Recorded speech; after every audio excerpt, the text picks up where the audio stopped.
Hello and welcome back to IIBEC 2025 in Orlando, Florida. This is Heidi Ellsworth and we are on the Coffee Shop Soundstage sponsored by IB Roof Systems. We are so excited because we have our friends here from Anchor Products. I'm telling you, revolutionary products, and I'm so excited to hear how things are going here at the IIBEC show. Hello, Joe. Hello, Scott. Hi, Heidi. I'm so happy to have you both here. Thank you. We're glad we're here. I know. This is kind of one of my favorites. I love visiting with you guys. Let's start with some introductions. Okay. So, can you start introductions and tell us about your company? So, I'm Joel Stanley. I'm the founder of Anchor Products. We started about 14 years ago. Yep. In 2010.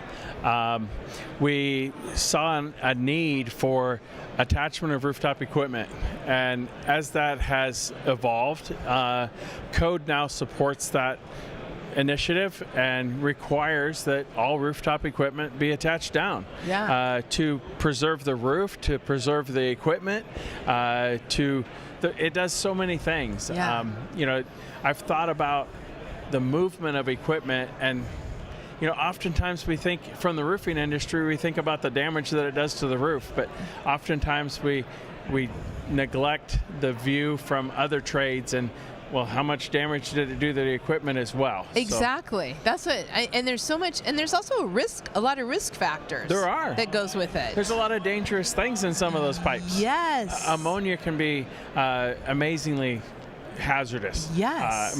It'll kill you. Yeah, so, yeah. Propane and other things gas lines that we feed every HVAC unit with. And right. There's so many things that should be attached on the roof to make sure that it's safe. Yeah. For the equipment, for us people that are working around it, and to protect the roof. Yeah, and I think attached properly is yes. the key, right? And that's really what you solved. Yes, it has to be a way that's included in the warranty. Yes. If it's just allowed, or we turn a blind eye to it, or requires, even worse yet, sometimes requires maintenance.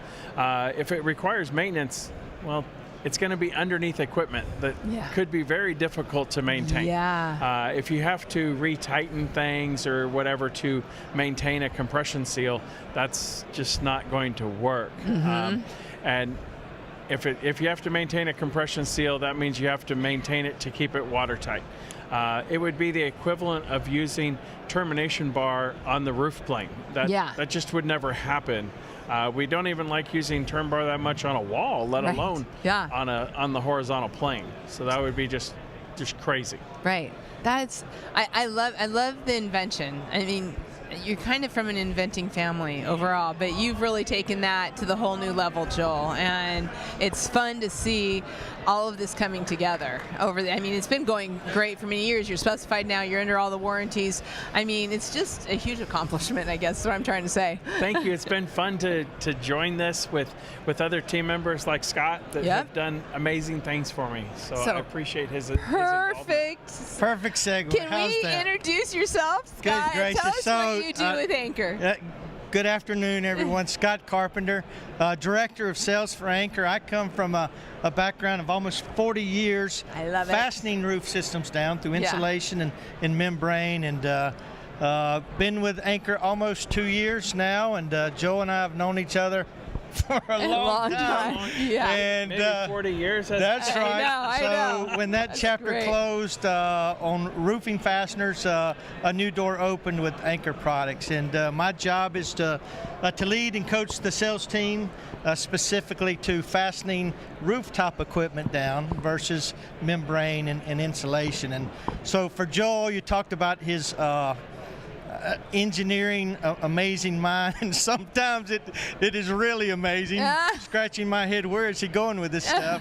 But to see but it doesn't mess up your hair. No. Yeah, no. But to see this daily, this genius at work. We can come up with some crazy things we see in our roof industry and take it to Joel, and Joel can literally see it beyond what we can visualize, and draw it out and take it to the shop, and we have a solution ready the next day. And for me, that's an amazing thing, because in the world we serve, and we'll talk a little bit about specifications here in a minute, but we live in this world of good enough, and challenging. Joel's words are RFO, another acronym, roofer figure it out. And that's not good enough anymore. That's too much pressure, rooftop pressure. And when we talk about the exposure to liability and all the things that happens rooftop, we've got to take that pressure off the roofer, drive it from a specification or a code requirement, and then make it happen. And that's what we try to do at Anchor every day. That's what you do. And I have to say, this man right here, sales. I mean, everyone knows you, everyone loves you, and past president of Spry. And you are so active in Spry. Were you past president? No. He is current president of Spry. It's a 2-year term. Oh, it's a 2-year term. They have me for another year, whether they want me or not. Aren't we lucky? He's trying to get rid of him after one, but he's got another year to I don't want to get rid of him. And let me brag on this girl. Let me brag on this girl a little bit. Roofers Coffee Shop audience. She is a gift to this industry, a gift to us. She's now involved in Spry, and what you're doing, Heidi, is amazing. Thank you. Thank you for helping us tell the story. I tell you, it's such a great story to tell. That's what makes it so fun. It's such a great industry with friends like you all and what we're doing. And you know, one of the stories that I have always been really interested in, and you guys were kind of the same age. So back in the day, you can remember when really consultants and contractors, they were just kind of button heads. And I'm sure that still happens, but that's really changed. I've seen a lot of growth in that area, and that now really the consultants are bringing so much to this industry, to the roofing industry, and they have been for many, many, many years, but it's collaboration now. What are you seeing, Scott, let's start with you. What are you seeing from the consultants, and what are they saying about Anchor products and how important that is to their business? Well, I've got a real story to relate. 1 week ago, I did a presentation, Lunch and Learn, for REI in Charlotte, and their group, about 30 folks in attendance to that, and there is this hunger, desire for one of my lines and one of my presentations is we figured out how to put roofs on. And we're really, really good at it. It's all those things that bounce across a roof in a wind or seismic event that gets us in trouble.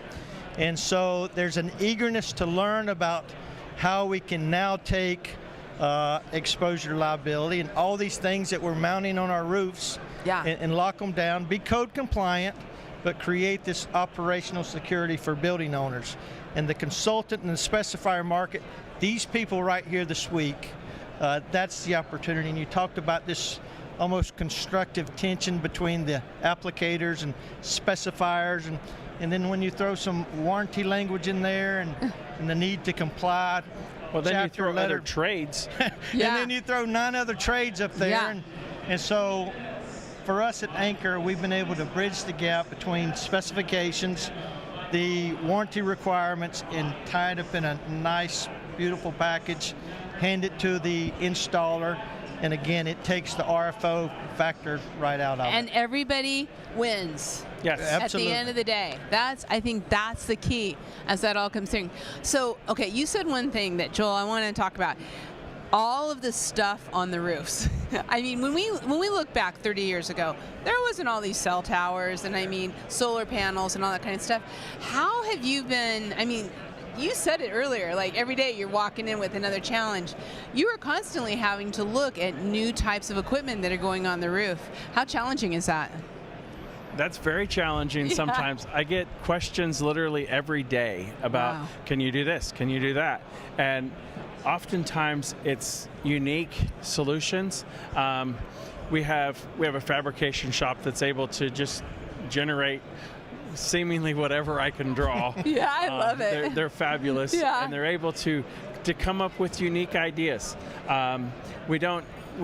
Oftentimes they are one-off solutions until we run into, okay, we've seen this 4 or 5, maybe 6+ times. Maybe we ought to investigate that a little bit further. Is this a new thing that's coming out on a regular basis? Right, and technology changes really fast. I was at the Rikawi meetings earlier this week.